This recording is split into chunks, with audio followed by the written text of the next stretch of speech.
universelle permettrait de réduire les conflits. On n'a pas l'habitude en classe d'avoir ce genre d'interaction et le fait de travailler comme ça sur un projet qui leur permet de se positionner vraiment et dans l'espace et de s'affirmer dans leurs opinions, c'est vraiment quelque chose d'important pour le travail du débat qu'on continuera l'année prochaine en classe de 3e. Voilà. Alors, la question de la langue, évidemment, elle est traitée, mais elle est traitée, vous avez pu le voir, d'un point de vue vraiment grammatical, orthographique, quelque chose de très technique et finalement je crois qu'on oublie souvent qu'ils parlent différentes langues, là on l'a bien vu, ils peuvent parler jusqu'à 11 langues dans cette classe et du coup on oublie trop souvent de leur parler des différences d'apprentissage justement, du fait que la langue maternelle c'est pas tout à fait le même apprentissage que quand on arrive en France justement à un moment donné et qu'on doit s'habituer à parler la langue du pays aussi. Parce que les Lingala, la façon que tu parles, c'est la même façon que tu écris, mais en français, la façon que tu parles, c'est pas la même façon que tu écris.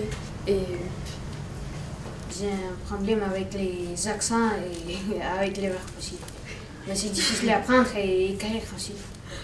Alors à mon avis déjà, on a fait un grand point géographique, ce qui n'est pas négligeable au niveau de la francophonie. C'est vrai que c'est sans doute un mot dont ils avaient déjà entendu parler parce qu'on a travaillé sur les 10 mots cette année, mais c'est pas quelque chose qu'ils avaient déjà pu approcher ou même toucher du doigt.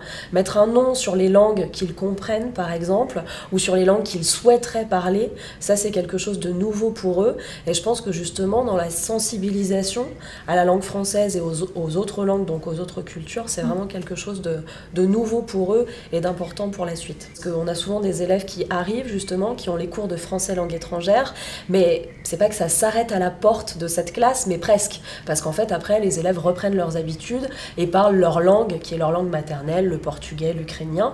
Et du coup, c'est vrai que là, c'est un projet qui fédère autour justement du français, mais qui leur permet aussi d'exprimer leur propre identité, leur propre culture. Voilà.